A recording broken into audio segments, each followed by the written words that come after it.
Hello, my name is Sharon Gloyd Hoot, and it has been the desire of my brother Denny and me to document our Gloyd roots from the Revolutionary War to our parents and siblings.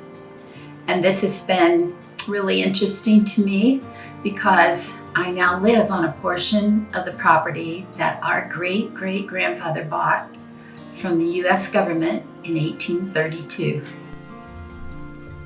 The Ancestry of Robert Moss Gloyd.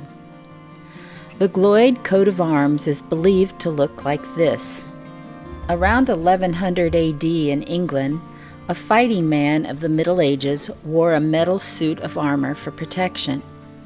Since this suit of armor included a helmet that completely covered his head, the knight in full battle dress was unrecognizable. To prevent friend from attacking friend during the heat of battle, it became necessary for each knight to somehow identify himself. Many knights accomplished this by painting colorful patterns on their battle shields. These patterns were also woven into cloth surcoats, which were worn over a suit of armor. Thus was born the term coat of arms. The coat of arms that belonged to the Gloyd family was given to John Gloyd of England in the late 1600s for bravery in the English army. While he was in the army, he was sent to America in 1676 under the command of Captain William Turner to fight in the King Philip War, or the First Indian War in America. Afterwards, he was given permission to stay in America as a colonist. At some point, the spelling changed from G-L-Y-D to G-L-O-Y-D, or Gloyd. In this documentary, we will start our Gloyd family tree with Daniel Gloyd Sr. On January 19, 1758, records show that he married Joanna, or Hannah, Perkins in Danvers, Massachusetts, Essex County. They had 6 children: Joanna, Samuel, Daniel Jr., George H., Sarah, and Jonathan. They moved to Prince George County, Maryland, near what is now Washington, D.C., in 1770. Family tradition says that Daniel Sr. served in the Revolutionary War and was wounded at the Battle of Bunker Hill. His son, Daniel Jr., took his place in the war at the age of 16.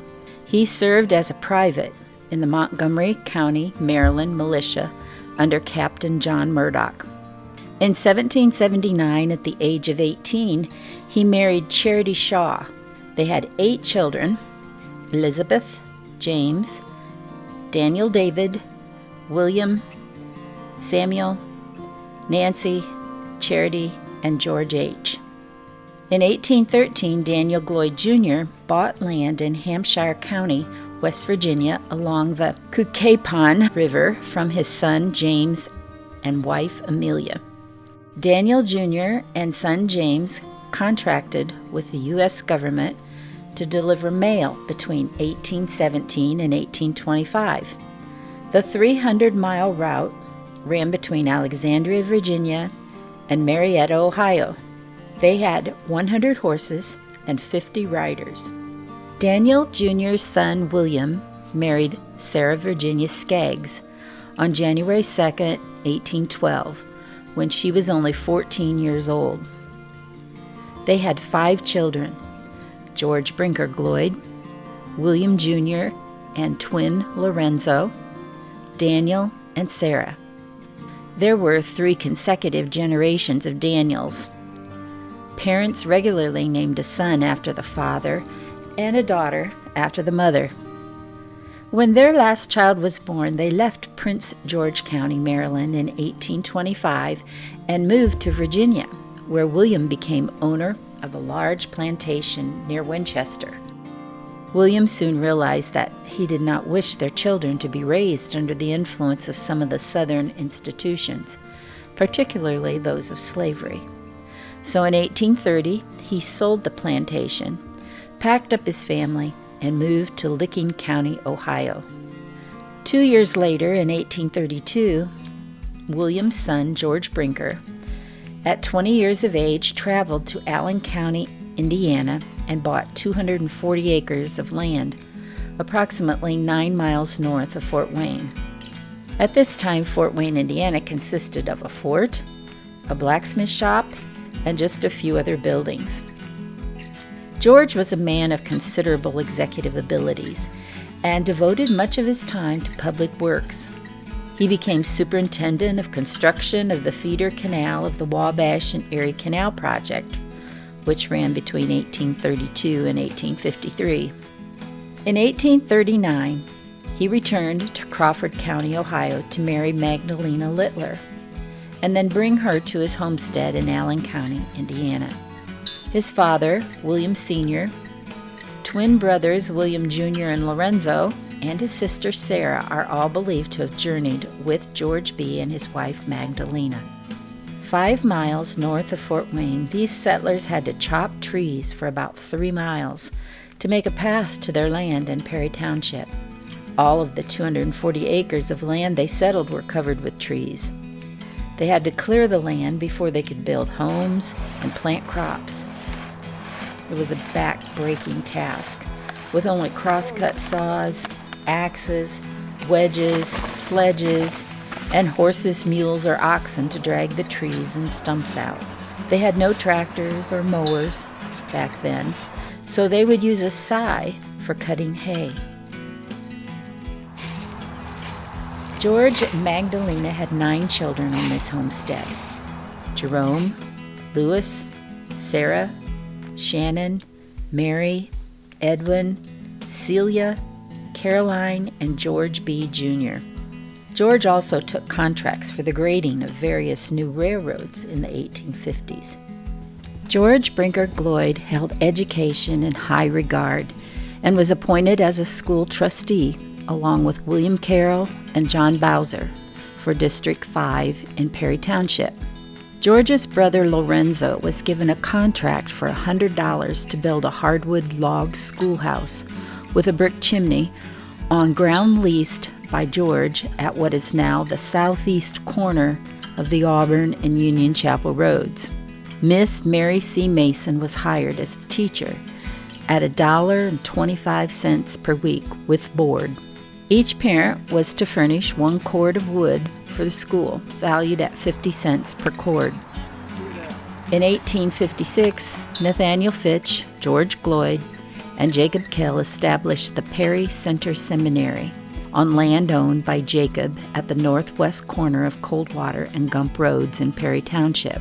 This was an institute of higher learning for instruction in languages, higher mathematics, philosophy, astronomy, and other subjects. It was prosperous until 1862, when many of the students enlisted as soldiers in the Civil War, and the principal of the school, Professor Tilden, resigned.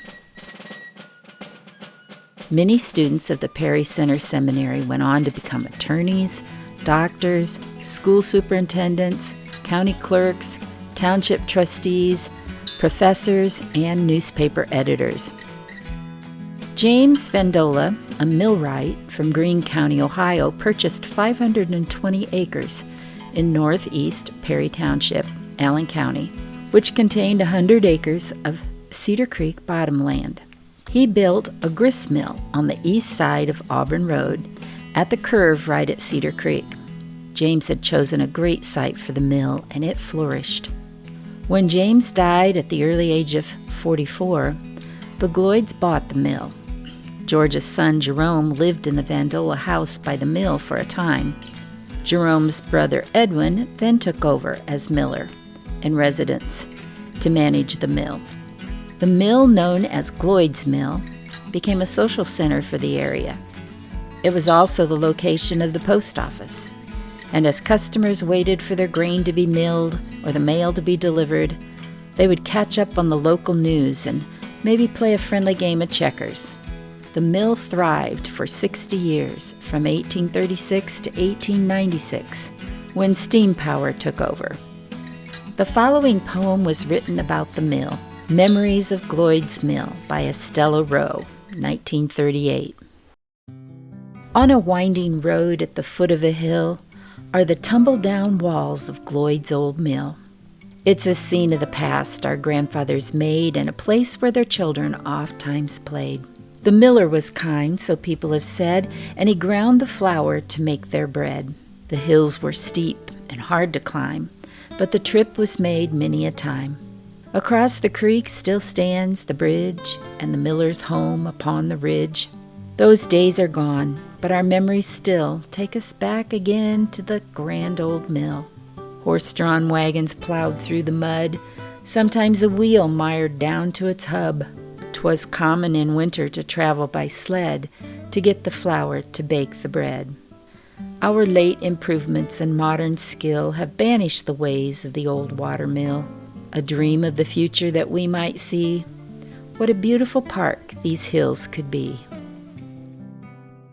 George B. Gloyd's oldest son, Jerome Dorsey Gloyd, began farming 160 acres of the original plat at 13410 Auburn Road. His father, George, died February 1st, 1870, when Jerome was 28 years old. 5 years later, on October 6, 1875, Jerome married Phytelia Fitch, daughter of Nathaniel and Sarah Fitch, who were prominent citizens of Perry Township, living only 5 miles northwest of Gloyd's homestead. Phytelia had a twin sister named Francilia, who married Christian Fair. The Fitch twins had 13 siblings.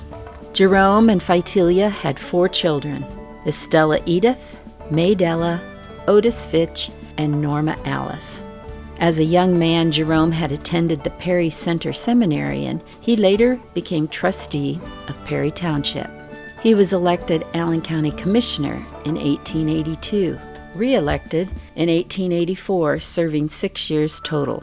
During his service as commissioner, he commissioned the building of the Wells Street Bridge in 1882 and the steel bridge over the Cedar Creek by Gloyd's Mill on Auburn Road in 1884. The story was told that if he needed to stay in Fort Wayne on business, he would attach a note to his horse's saddle and send him home. The horse knew the way, which is approximately 9 miles. Phytelia would then know that he was okay, but delayed. Jerome and Phytelia built the large farmhouse at 13410 Auburn Road in 1890. It included a summer kitchen and was one of the nicest homes in the area. He was also appraiser for the Farmers Mutual Insurance Company and an active member of Robinson Chapel Methodist Episcopal Church, located on the northwest corner of Union Chapel and Tonko Roads.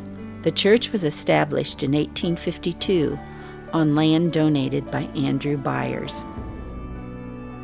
The Gloyds had a barn raising in 1905. They called the farm Maple Shade Farm because of the many sugar maple trees located on the property. The ladies of the area came and made food for the workers. It was a great social time as well as a hard work day. Daughter Maydella contracted tuberculosis after working in a fur factory. They erected a tent in the yard for her to stay in so she wouldn't pass it on to the family. She died at age 31. Estella never married and continued to live and help on the farm when her brother Otis took over the responsibility. Norma married Charlie Mowdy, and they lived near Robinson Chapel Church, east of Tonko Road. Jerome died on August 22, 1917. I want to read the write-up in the newspaper, as back then they gave many more details than they do today. Former county commissioner drops dead while returning from cow pasture. Jerome D. Gloyd, 76, formerly a county commissioner, dropped dead in the lane near his home on Auburn Road yesterday morning at 8:30 o'clock after driving cows to pasture. Death was due to apoplexy. 2 brothers and a sister of the deceased are critically ill and may not recover. They are Ed, who lives at Kendallville, and George of Spencerville, the latter being particularly in a serious condition, and Mrs. Sarah, or Sadie, Fitch, who lives with her brother. Her condition, too, is alarming. A quick note of my own here. 2 Fitch siblings married 2 Gloyd siblings. Gloyd was one of the oldest residents of the county. He was born just north of the farm where he died. After serving as a county commissioner, he was appraiser for the Farmers Mutual Insurance Company until ill health forced his retirement. He is survived by his widow and 3 children, Otis Gloyd, Estella Gloyd, and Norma Gloyd, and 2 grandchildren. Also surviving is another sister, Mrs. Mary Heineman of Estes Park, Colorado. Arrangements for the funeral will not be announced until after word can come from Mrs. Heineman. Otis Fitch Gloyd, 3rd born, and the only boy, was next in line to take over the farm for his dad, Jerome. As a child, Otis attended the Hirsch School No. 6 in Perry Township. A classmate, Arvilla Moss, attended school with him. They were chums all through their school years. Otis had a horse named Old Colonel, and he would take Otis and Arvilla courting.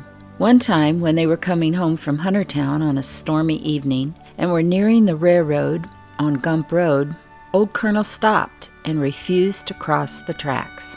The horse could hear the train coming, but Otis and Arvilla could not. Old Colonel saved their lives that night. Then, when they were both at the age of 24, they began to hear wedding bells. On June 27, 1907, Otis and Arvilla were married at her parents' home on Tonko Road on a Thursday, and the reception was held on Friday at Otis's parents' home on Auburn Road. They started their married life living at the Gloyd home place, sharing the house with his parents, Jerome and Phytelia, and sister Estella. On October 17, 1908, Otis and Arvilla started a family of their own, with the birth of Hilda Ruth. It was a difficult labor and delivery, and the doctor used forceps to help birth the baby. Hilda's head was damaged in the process, and as a result, she needed lots of extra care for the next 12 years until her death on March 13, 1920.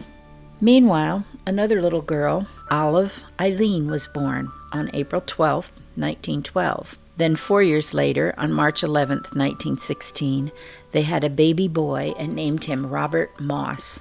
The farm was a great place for the kids to grow up. It was big enough to keep them all very busy, plus a hired ham named John Henry. They raised dairy cows, sold their milk, beef cattle, hogs, sheep, horses, and a large flock of chickens. They had a large garden east of the hog barn. They had an apple orchard with Wolf River, Jonathan, and McIntosh apples. Also on the farm were plum, peach, and cherry trees. There were also lots of sugar maple trees. Around 1930, Charlie Mowdy, Norma's husband and Otis's brother-in-law, located a burner, buckets, and other supplies for making maple syrup from someplace up north. It was said that Charlie was always getting excited about some discovery or investment, a real visionary, but lacking the resources and energy to make his ideas work. Otis was always bailing him out of debt and helping to finance his ideas. Otis would often end up finishing up Charlie's farming. Otis bought the syrup-making equipment from Charlie, and he set up the sugar camp on the south side of the creek in the woods that Russell and Eileen later owned.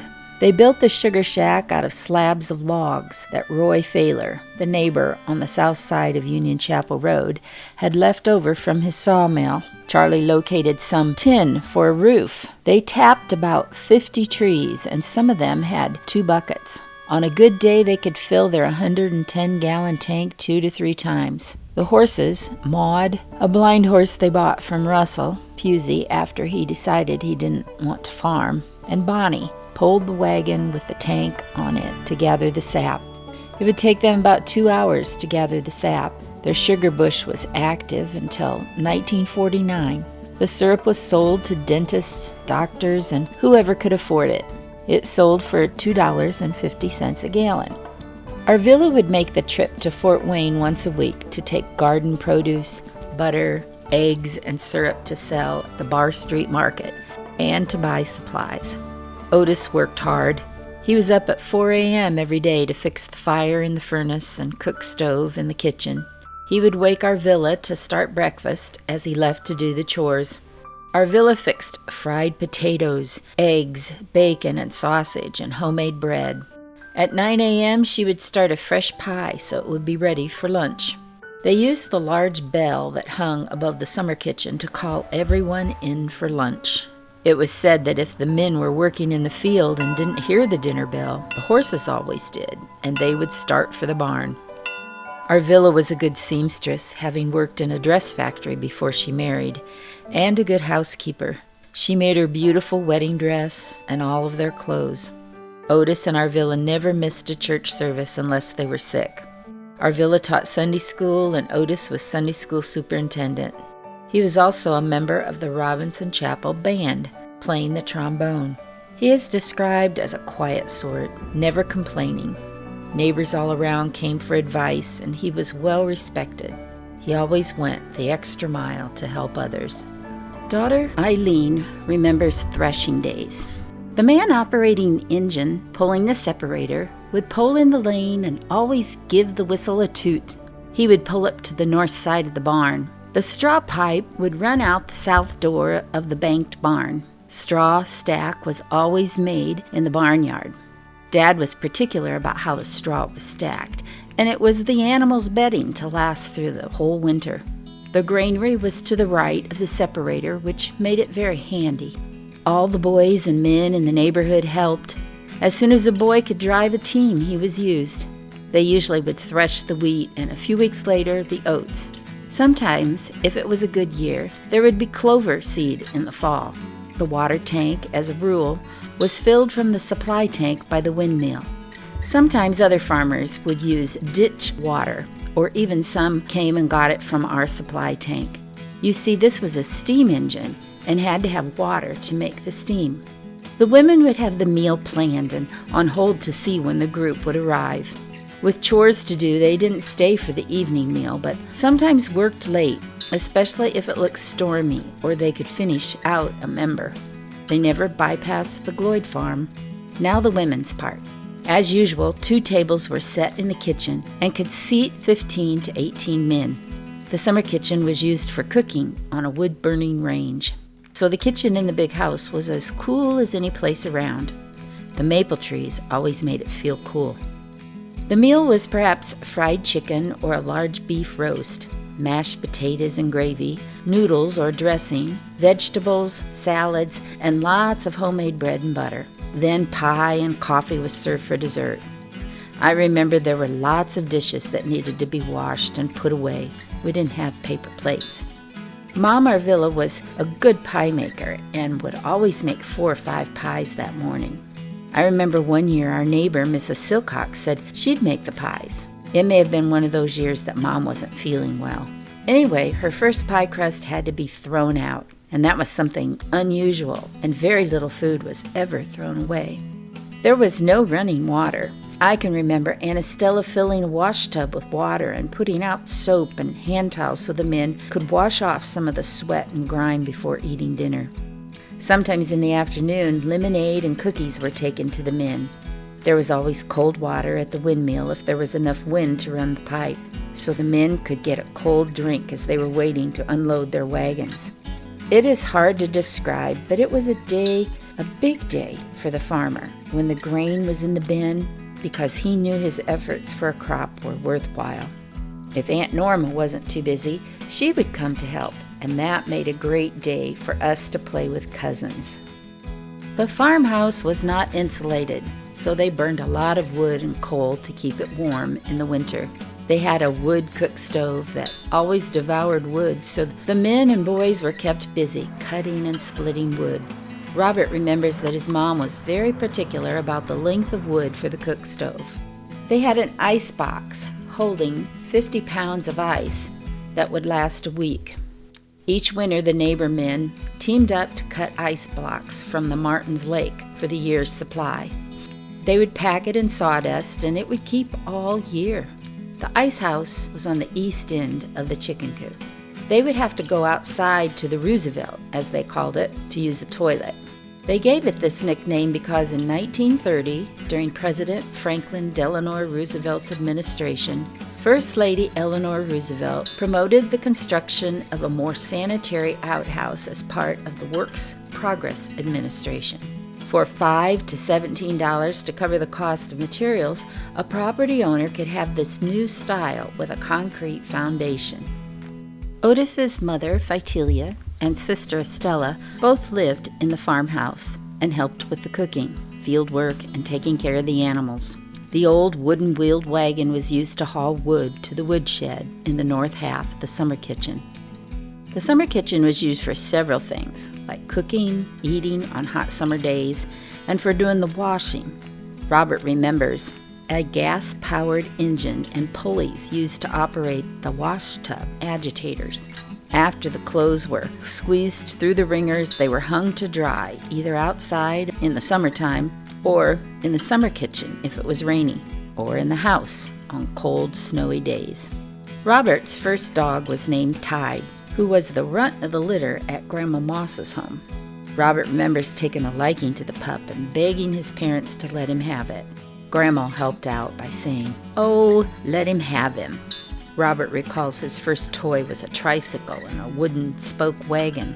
Once while riding his tricycle in the chicken yard, he got chased out by a big turkey. He and his sister, Eileen, would make mud pies between the garage and the shop. If he did something she didn't like, he said she would throw mud in his face. He had a trap line when he was a little older. Here, he caught a mink.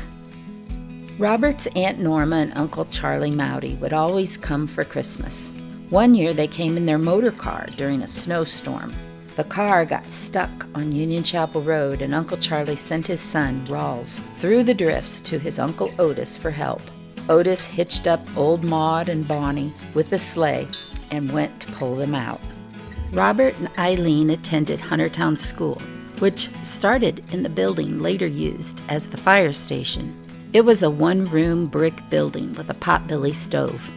There were 15 students. He said they brought their own lunch. His usually consisted of a pork chop, meatloaf, or maybe a cheese or bacon sandwich, and always a cookie or donut. The larger brick building was built in 1931. Robert and Eileen rode the school bus to school. It had no heat and was very cold in the winter. Delph Martin was their bus driver for 12 years. Robert graduated in 1935. He remembers that someone gave him a shoe shine for a graduation gift, and he was fitted for a new suit at Sherman's Suit Company. He also got a belt buckle that he kept the rest of his life. He said that he didn't have any big plans after graduation. He farmed alongside of his dad. When he was 23, he delivered butter from the farm on Fridays to 6 customers. He was allowed $10 a week, a tank of gas, and room and board at home. A teenage girl from Leo High School started attending church at Robinson Chapel Church, where Robert attended. Her name was Evelyn Pontius. She lived at 6403 Union Chapel Road, just a half-mile east of Tonkel Road. Robert remembers helping at their farm, which at the time was farmed by his uncle Harold Moss. When Evelyn stepped out on the back porch to throw tin cans over the shed to their junk pile, Robert was close enough that he thought she was flirting with him. Robert became interested in her, and she thought he was the handsomest guy around. Their interest in each other continued to grow, and soon they were married on May 24, 1941. The ceremony took place in the yard at Evelyn's parents' home. Robert's sister Eileen and his best man Roger Clark were witnesses. Willadine, Evelyn's sister, was her maid of honor. Reverend Dale Giles married them. Family members from both sides attended, as well as Evelyn's Aunt Verna and Uncle Ike. After a short honeymoon to Elkhart, Indiana, where they stayed with Evelyn's cousins, they returned to stay with Robert's parents for a couple of weeks. Robert's uncle George Moss got him a job on the railroad. After his training in Willard, Ohio, he and Evelyn rented a small apartment in Garrett, Indiana.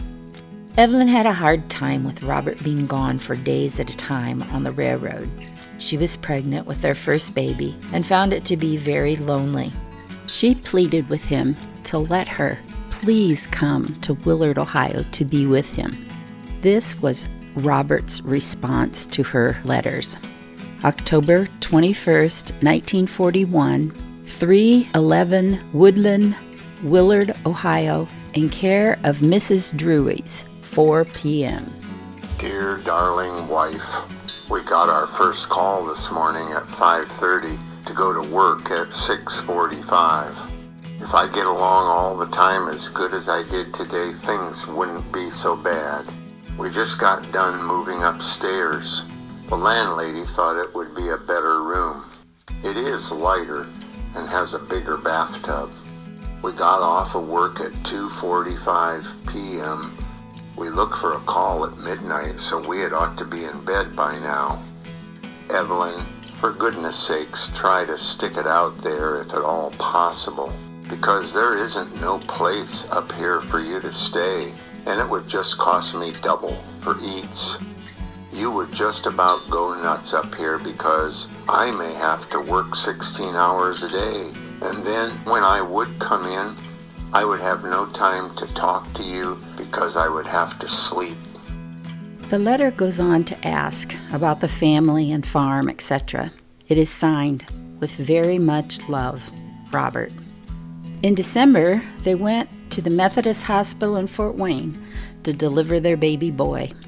Travis Jean was born on December 9th, 1941, just 2 days after the Japanese bombed Pearl Harbor. They then moved back in with Robert's parents, and he quit working on the railroad. After a couple of months, a neighbor, George Martin, had a small house available for rent on Crawford Road, just a half-mile north of the farm. This seemed like a good option, close enough for Robert to help on the farm and a place they could call their own. They set up housekeeping at $12 a month. Robert took a job at Harvester as a night watchman for about 10 months until World War II was in full swing and he was needed on the farm. His father, Otis, was not well at the time, and Robert was able to get an exemption as the only male to work the farm. A year and 4 months later, they had a little girl, Sarah Lou, on April 22, 1943. Then 3 years later, on May 10, 1946, Samuel Jerome was born. It became a common sight for Travis and Sarah to ride on the back of the old F-20 tractor while Robert was working in the field. With 3 little ones filling their home, they decided that a bigger one was needed. So Robert and Evelyn started making plans to build a house close to the farmhouse. When Sam was almost 2 years old, on March 1st, 1948, another boy, Dennis Robert, was added to the family. The kids spent lots of time on the farm, and Grandma Arvilla and Anna Stella were a big part of their lives. Backtracking a few years, Robert's sister Eileen married Russell Pusey on June 6, 1936. They lived in Fort Wayne for a few years. Father Otis struggled with heart problems from 1942 until his death on January 4, 1944. The full responsibility of the farm then fell on Robert's shoulders. Robert and Evelyn's plans to build a house materialized, and in 1947 they began building south of the farmhouse across the creek in what they called the Orchard, located at 13128 Auburn Road. Robert's uncle Harold Moss helped him build it. They used native lumber from the woods. It was a spacious home with 5 bedrooms and a basement. They had a large garden close to the creek, and the kids all helped with it. After about 7 years of living in the new house, Robert and Eileen's mother, Arvilla, had a stroke, which left her unable to walk and communicate either by speech or by writing a letter. She could only say, "Jojo." Eileen and Russell, and their adopted daughter, Sue Ellen, moved into the farmhouse to help Aunt Estella take care of our villa and to be close while their house on the southeast corner of the property was being built. Their home on 36 acres was facing Union Chapel Road and bordered what later became Interstate 69. On June 25, 1951, Robert and Evelyn's fifth child, Pamela Kay, was born. Very soon, they realized that things were not right with their new little girl. It was discovered that she had spina bifida. She stayed at Lutheran Hospital for 2 weeks. Then again, she was admitted from November to the end of the year. In the spring of 1952, Pamela was taken to Riley Hospital in Indianapolis. On July 3rd, Riley Hospital sent a letter to Evelyn and Robert stating that Pamela was not doing well and asking if they had a phone number where they could be reached. They didn't have a telephone, so they gave them Mother Althea's number.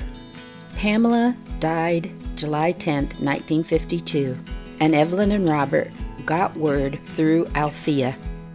Evelyn later said that if she had known Pamela was going to pass so quickly, she would have kept her home where she could have loved on her.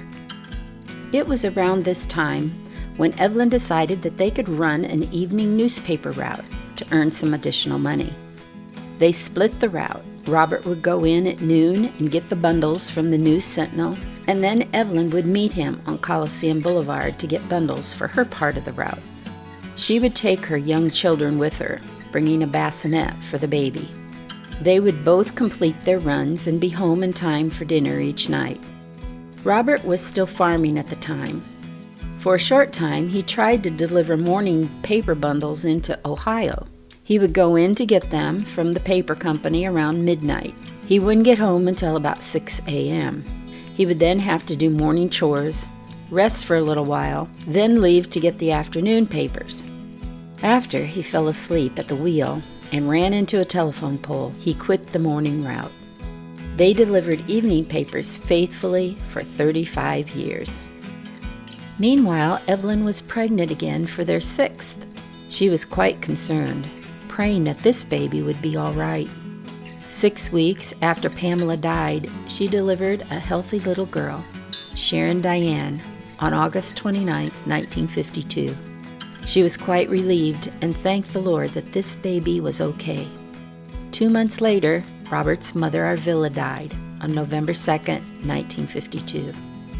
This year was a very difficult one for the family. Robert and his boys worked the farm, and his Aunt Estella lived in the large farmhouse alone. She never learned to drive a car, and each Sunday Robert would pick her up and bring her to church with the family. Estella took care of the house and the flower gardens. The kids remember her making sweetened popcorn and Kool-Aid for treats. One of her pastimes was to listen in on the telephone party line conversations. There were often 3 different houses on the same line. They each had different rings so they would know if the call was for them, but it rang into each home so each knew who was getting the call. Aunt Estella was in her 80s at this time and kind of a heavy breather, so the other homes could tell if she was listening. They would often speak up and ask her to please hang up the phone. In 1956, Estella fell in the basement and broke her hip. She dragged herself up the stairs and to the phone to call for help. Because of the time expected for her rehabilitation, Evelyn and Robert and the kids moved into the farmhouse to help during her recovery. They decided to rent out the orchard house. A family named McGraws moved in, signing a 5-year lease. After about 18 months, Aunt Estella made a good recovery. Evelyn didn't wish to stay in the farmhouse any longer than necessary, so she talked Robert into building another house, south of the orchard house. The family moved into the new house at 12930 Auburn Road in the spring of 1958. That fall, all of the kids went to school, this being Sharon's first year. In 1962, when the McGraw's lease was up, they thought they needed to move, not realizing that Evelyn and Robert would have been happy for them to stay and continue to rent. So, Evelyn and Robert decided to sell the new house and move back into the orchard house. the Ralph Schreffler family bought the new house. Soon after moving back, Travis, being 21, decided he wanted some independence, so he moved into the farmhouse and was able to give Anastella some help with the furnace and be there if she needed help at night. The year of 1964 was another remarkable year for the family. Early in 1964, Evelyn's dad, Forrest Pontius, totaled his car on Union Chapel Road while on his way to pick up her mom, Althea, from Robinson Chapel Church. He was taken home after the accident without much injury. Then in a few days he had a heart attack and was taken to DeKalb Hospital. He died a few days later, on February 24th. On March 9th, Estella died of congestive heart failure. Also, in March, Elaine Hedges, Sam's steady girlfriend from youth group, ended up in the hospital with cancer. After only 7 weeks, she passed away on May 18th. On April 25th, Travis married Beverly Engelman. The end of May, Sam graduated from high school. And on October 3rd, Sarah married Chuck Leggett, totaling 3 major sad events and 3 happy events, all in 1 year. After Anastella died, Robert decided to sell the farmhouse with 10 acres behind it to the Don Irvin family. It was now 1965, and they decided to build a lake back in the woods in a wet spot. Robert cut down the trees covering the area to be dug up and drug them out of the area with the tractor. It took a fall and a spring for the lake to fill. Then in 1967, Robert and Evelyn built a house in the woods by the lake at the northeast corner of the property at 13428 Auburn Road. In November, they moved in, and soon after, they sold the orchard house to the DeGrazis. They enjoyed living in the woods and being by the lake. Evelyn loved to fish.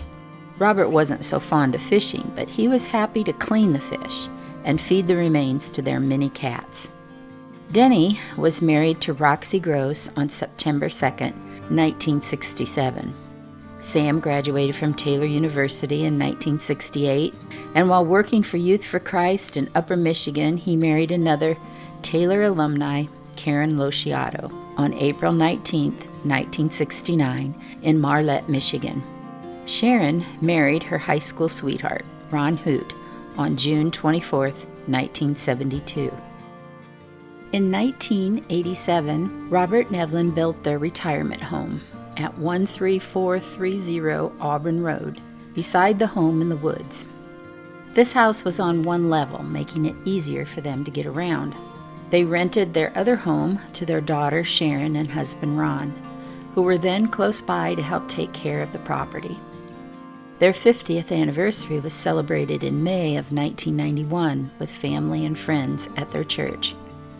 Robert and Evelyn stayed busy cleaning up sticks in the woods and cutting kindling for their wood burners. They enjoyed several flower gardens around their house, and they spent lots of time weeding them.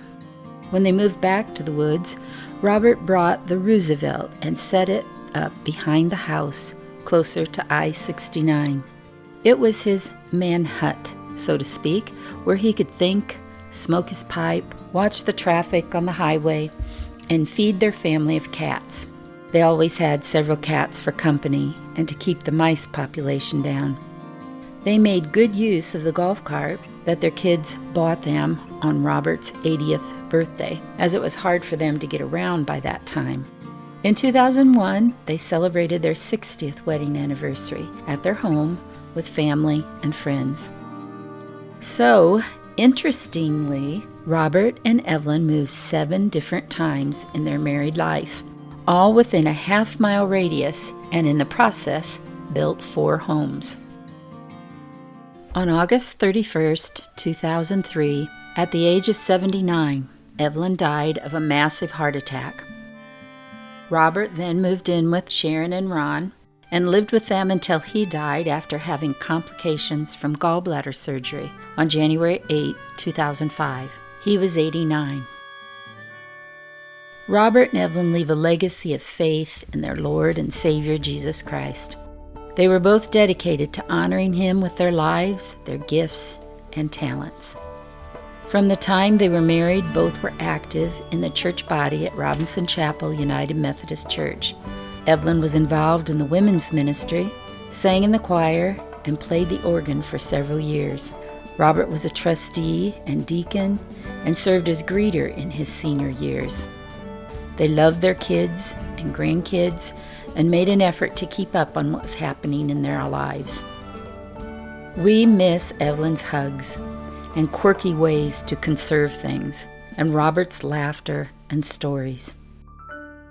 Now, in 2022, the Robert Gloyd family consists of 17 grandchildren, 43 great-grandchildren, and 26 great-great-grandchildren.